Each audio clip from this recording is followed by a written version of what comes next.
Programa Sociedade Solidária de volta na edição de hoje falando sobre acessibilidade digital, o acesso das pessoas com deficiência ao universo das novas tecnologias e da internet. Quem conversa conosco sobre este tema é uma especialista no assunto, Lucy Grunwald. No bloco anterior a gente já destacava a importância disso, quais são também algumas das dificuldades que o nosso país enfrenta nessa área em especial. Quando a gente olha para fora, né, a senhora destacava que o Brasil ele tem uma legislação, por exemplo, importante, né, que pode inclusive servir de referência para outros países. Mas e no campo das boas práticas? O que a gente pode, por exemplo, aprender com experiências internacionais de sucesso? Olha, eu tenho acompanhado bastante, como eu te contava, Daniel, sobre o que está acontecendo nos Estados Unidos, né? Porque foi lá que eu caí nesse assunto. Daqui a pouquinho você conta essa história para quem está acompanhando também. Então, o que eu vejo assim, Estados Unidos, bom, ele mergulhou total nessa história de tecnologia, porque primeiro a tecnologia está no DNA do americano, né?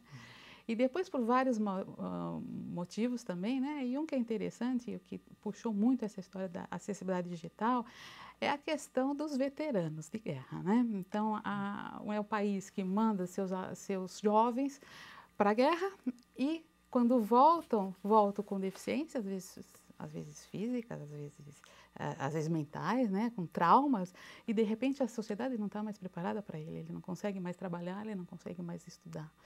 Então, a sociedade americana me parece assim muito grata a essas pessoas que foram lutar pelo país e se sente responsável de preparar o ambiente para recebê-los de volta, né? E o governo fez, interessante, que ela fez umas leis, ele focou mais na educação. Né? Enquanto nós estamos focando mais na área de trabalho, com a lei de cotas, isso já focou mais com a área de educação. E lá tem uma lei que diz, olha, escolas, vocês são obrigadas a providenciar material acessível. Né? Material significa site, significa cursos online, livros, tudo. E isso daí está gerando, a gente está acompanhando, né, desde 2004, né?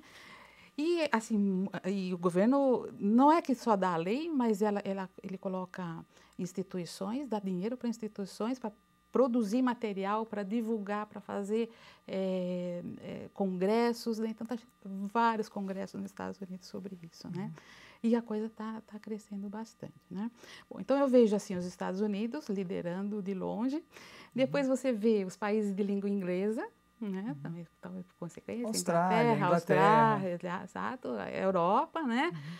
Depois você vê Brasil, depois você vê México, depois você vê América do Sul, países árabes, né? Então, pessoas que ainda nem começaram a pensar na questão da deficiência, né? Mas está aqui entre os países emergentes, o nosso Eu está acho bem que colocado. a gente está indo muito bem, graças às leis que foram feitas lá quando fizemos a nova Constituição. Teve um grupo de pessoas que eles lutaram muito para que as leis de acessibilidade tivessem na nossa Constituição. Isso foi fundamental. A senhora destacava que com relação por exemplo, o campo público, a gente tem uma lei forte e que os governos estão correndo atrás para se adaptar. E no campo corporativo, das empresas, sites de compras, por exemplo, qual que é a leitura que a senhora faz da realidade do nosso país? Bom, nós temos que ter, então, o olhar da acessibilidade em todas as fases do projeto, desde do planejamento, como design, da codificação, do teste, quando é lançado um site, né, você deve fazer testes com pessoas de deficiência também, né? E sempre corrigindo os problemas que aparecerem eventualmente, porque é muito difícil você testar, falar, esse site é 100% acessível. Toda hora está tendo tecnologias novas, os navegadores novas versões, com tecnologias que são usadas mais antigas, então é um trabalho contínuo, constante. Bom, então isso do lado do poder público, das empresas e do lado das pessoas com deficiência e de suas famílias. Que dicas que você apresenta para que elas hoje já possam ter um contato melhor com o universo digital?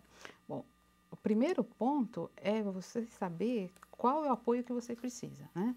Então, conhecer as opções de mercado é fundamental. Hoje já tem muita coisa até gratuita, muita coisa também que é sofisticada e cara. Então, qual aquilo que mais se adequa a você, né? Não só com relação à sua deficiência, mas com o trabalho que você está fazendo, né? Você está trabalhando na escola, é serviço de escola que você vai fazer, né? É para estudar, é para se divertir, que ambiente você está usando, né? Você adianta comprar uma tecnologia que não está adequada àquilo que você tem em casa, né? Então, esse é o primeiro ponto. Você precisa saber ficar muito, ser bom, né? Pilotar bem essas tecnologias, né? Tem tecnologia que você não precisa de treinamento nenhum, né? Um mouse diferenciado é um mouse diferenciado, né? Outros são sofisticados, né? Tecnologias de reconhecimento de voz ou o leitor de tela, você precisa ter uma certa prática. Sim. Então, tanto as famílias, como os professores, como os amigos, como toda pessoa que está perto da pessoa deficiente, inclusive ela, né? Então, teria essa função, né? Vamos primeiro saber como que eu posso usar o computador, né? E em segundo lugar, é assim, precisa reclamar, precisa lutar pelos seus direitos, né?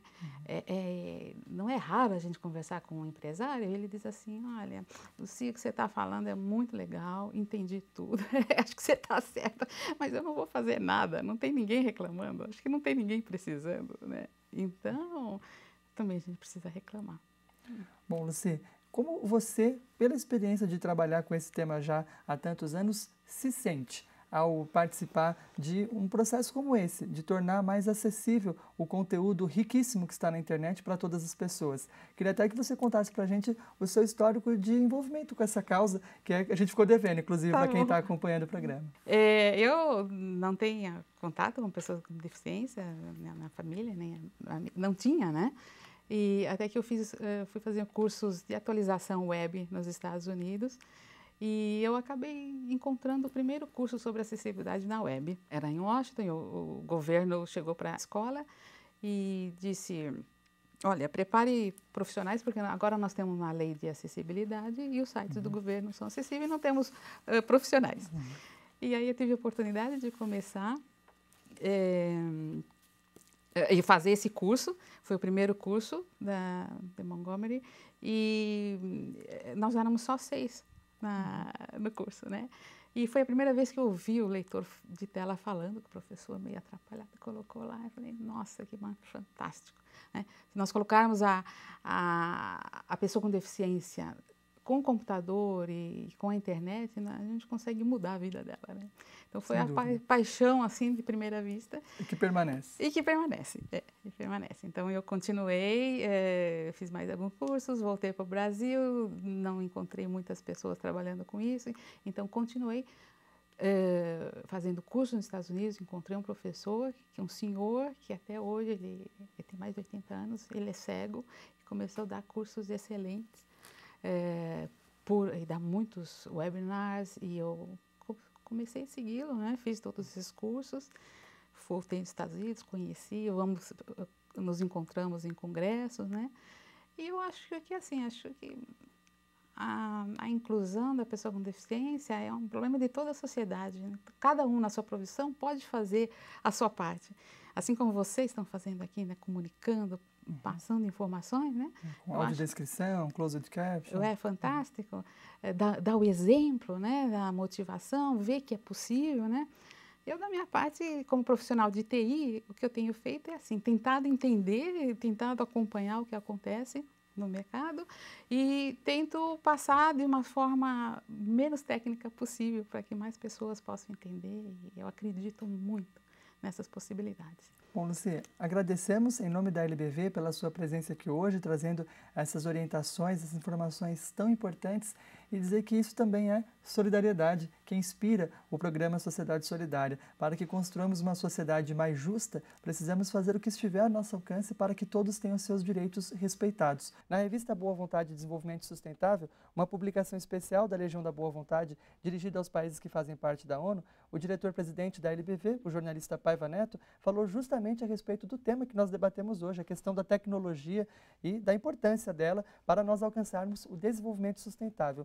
Aqui eu trago então uma reflexão do criador do programa Sociedade Solidária sobre o tema, quando ele diz na página 9: se a tecnologia, pois, supera barreiras humanas, a internet é um exemplo disso, é fundamental que a solidariedade se desenvolva à sua frente, a fim de iluminar-lhe os caminhos. Nunca estivemos em momento mais auspicioso para demonstrar quão potencialmente grandes são as possibilidades de usá-la a serviço dos povos. E é com esse brado que nós concluímos o programa de hoje, abrindo também, Lucy, para as suas considerações finais. Obrigada, Daniel. Lindas palavras. E eu acredito fortemente no que trabalho que vocês estão fazendo. Então, parabéns e conte conosco. Mais uma vez agradecemos. O programa Sociedade Solidária recebeu hoje Lucy Gruenwald. Ela é especialista em acessibilidade digital e compartilhou com a gente orientações muito importantes sobre esse tema que permanece. Voltaremos a falar sobre a inclusão de pessoas com deficiência, a inclusão digital em futuras edições. A você, o nosso muito obrigado por ter estado hoje conosco e até o próximo Sociedade Solidária.